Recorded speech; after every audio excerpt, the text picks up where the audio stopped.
dan Roh Kudus.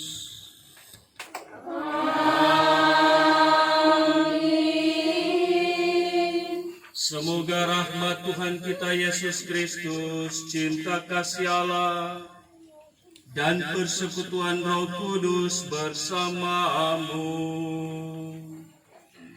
dan bersama rohmu. Umat lingkungan Santo Antonius Padua yang saya kasihi, tuan rumah yang saya kasihi, kita berkumpul bersama dalam Prekaristi pada sore hari ini dalam rangka mengisi masa Advent, masa di mana kita mempersiapkan diri kita untuk menyongsong pesta kelahiran Tuhan kita Yesus Kristus. Tahun ini kita diajak bersama untuk menggumuli tema besar Uskupan, yakni kemandirian dan persaudaraan. Dan tema kita dalam perayaan Natal nanti terkait erat juga dengan persaudaraan. Salah satu wujud nyata kita membangun persaudaraan yakni ambil bagian di dalam kebersamaan, di dalam Ekaristi maupun juga ibadat-ibadat dan pertemuan-pertemuan lingkungan. Maka perayaan kita dan kebersamaan kita pada sore hari ini mengungkapkan semangat persaudaraan kita satu dengan yang lain, yang kiranya juga lewat Ekaristi dan kebersamaan kita pada sore hari ini semakin tumbuh di dalam diri kita semangat persaudaraan satu terhadap yang lain di dalam lingkungan ini. Mari saudara-saudari yang terkasih, kita awali Prekaristi ini seraya dengan rendah hati kita sadari segala kekurangan dan kelemahan kita. Kita memohon ampun dari Tuhan agar kita pantas dan layak untuk bersyukur. Santo Matius, dimuliakanlah Tuhan.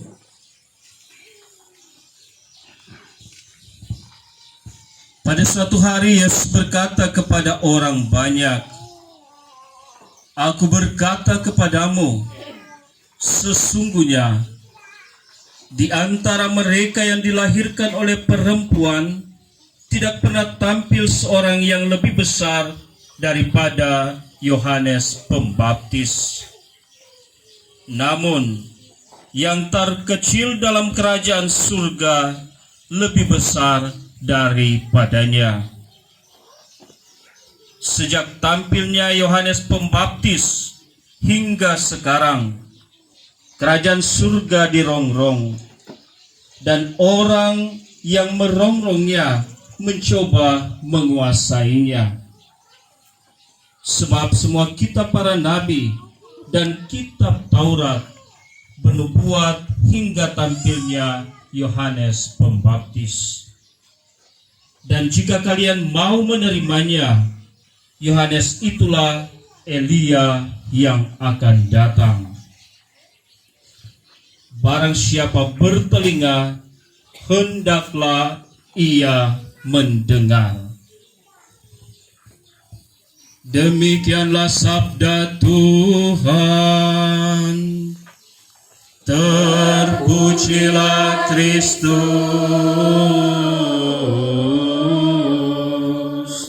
Silakan duduk.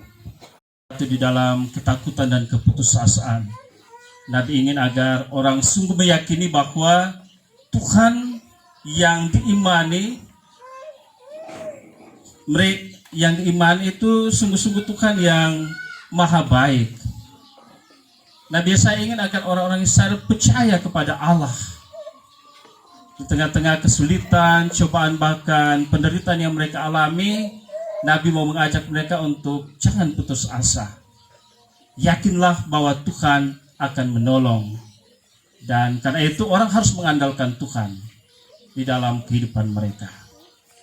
Dan seperti dikatakan di dalam bacaan pertama tadi, bahwa tanah yang tandus akan digenangi air, akan ditanami pohon-pohon yang akan tumbuh dengan subur. Ini merupakan suatu gambaran betapa Tuhan akan memberkati orang Israel ketika mereka sungguh percaya dan mempercayakan hidup mereka kepada Allah.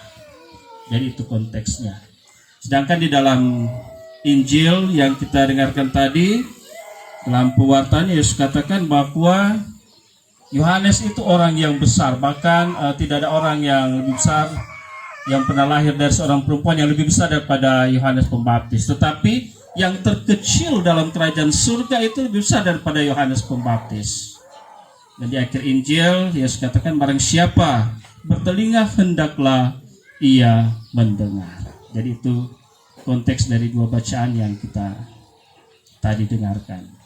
Sekarang saya berikan kesempatan kepada kita siapa yang mau sharing berdasarkan dua bacaan yang tadi kita dengarkan. Silakan siapa yang mau.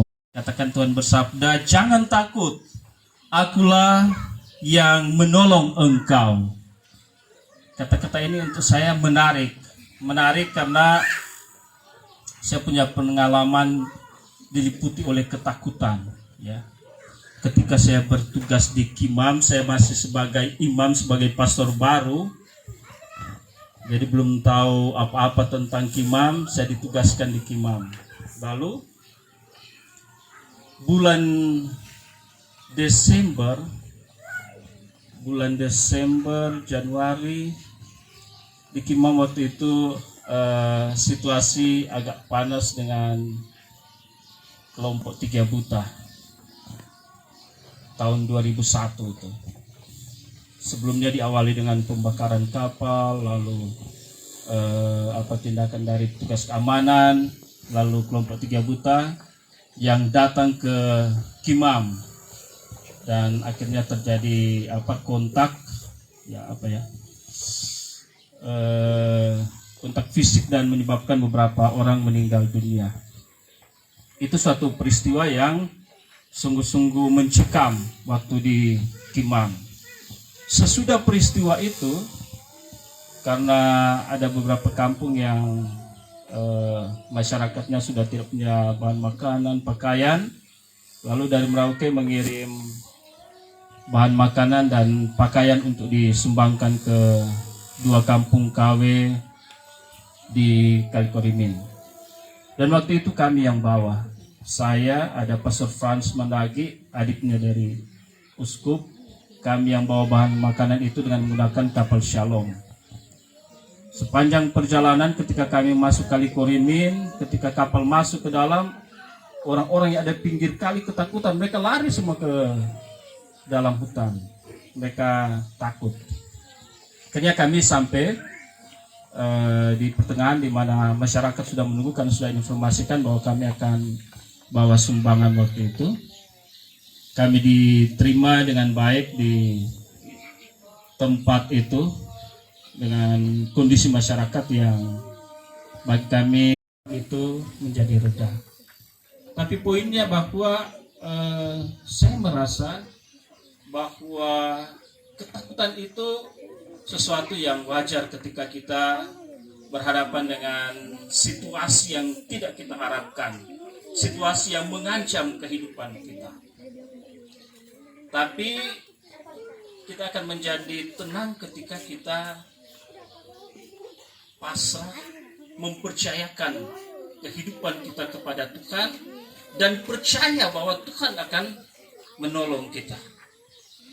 Saya saat itu ya juga teman-teman yang lain hanya bisa berdoa mohon pertolongan Tuhan, dan Tuhan memang sungguh-sungguh luar biasa. Seperti dalam bacaan tadi, akulah Tuhan, aku akan menolong engkau, dan itu yang saya alami. Jangan takut, Tuhan akan menolong. Ketika kita mempercayakan pergumulan kita, ketakutan dan kecemasan kita kepada Tuhan, Tuhan dengan cara tersendiri pasti akan berikan kekuatan, akan menolong kita di dalam kehidupan. Ya tentu ini satu pengalaman kecil dan banyak pengalaman lain. Mungkin ada orang yang mungkin sakit, lalu tidak bisa bikin apa-apa, hanya bisa pasrah dan mohon pertolongan Tuhan dan Tuhan sembuhkan. Itu satu tentu pengalaman iman di mana kita merasakan campur tangan kehadiran Tuhan di tengah-tengah ketidakberdayaan hidup kita. Jadi ini saya bisa bagikan kata-kata yang menyentuh dan menarik untuk saya dari bacaan tadi. Jangan takut, aku akan menolong engkau. Oke, silakan siapa yang lain. Dan jangan pernah merasa takut dan cemas, karena Tuhan selalu ada bersama dengan kita. Itu yang mau ditegaskan lewat bacaan pertama, bahwa Allah akan selalu menolong kita di dalam kesusahan, ketidakberdayaan kehidupan kita. Sama seperti Allah menolong orang-orang Israel. Dan Ia juga akan selalu memberikan kekuatan bagi kita untuk menaklukkan segala macam rintangan yang kita hadapi di dalam kehidupan kita sehari-hari. Maka bacaan pertama tadi sebenarnya mau mengajak kita untuk percaya dan mempercayakan hidup kita pada kasih dan pertolongan Tuhan. Dan orang yang mempercayakan hidupnya kepada Tuhan pasti akan peroleh kemurahan Tuhan dalam hidupnya. Sedangkan di dalam bacaan Injil yang berbicara tentang Yohanes Pembaptis, warta Yesus tentang Yohanes Pembaptis, mau mengajak kita juga untuk di dalam kehidupan kita sehari-hari membangun semangat sikap hidup seperti Yohanes Pembaptis. Yohanes Pembaptis menjadi orang besar bukan karena dia pertama-tama terkenal karena ia seorang penguasa atau seorang yang kaya atau seorang yang punya kedudukan tinggi, tetapi dia menjadi orang yang begitu istimewa di hadapan manusia dan di hadapan Allah, justru karena ia sungguh-sungguh mau setia pada tugas perutusannya. Ia mau setia pada tugas perutusannya walaupun resikonya adalah penderitaan, bahkan kematian. Dan karena itu Yesus menyebut Yohanes Pembaptis sebagai orang yang besar, orang yang istimewa, karena ia adalah pribadi yang sungguh taat dan setia pada kehendak Allah dan mau mempersembahkan hidupnya untuk melaksanakan apa yang menjadi rencana Allah bagi dirinya. Karena itu dia disebut sebagai orang yang besar. Dan kita bisa seperti Yohanes Pembaptis ketika kita juga di dalam kehidupan sehari-hari berjuang untuk setia kepada Tuhan. Berkat bagi kita, terlebih menjadi kesempatan bagi kita untuk berbenah diri, membaharui diri, sehingga Tuhan hadir dan lahir secara baru di dalam hati dan di dalam hidup kita. Mari kita bangkit berdiri.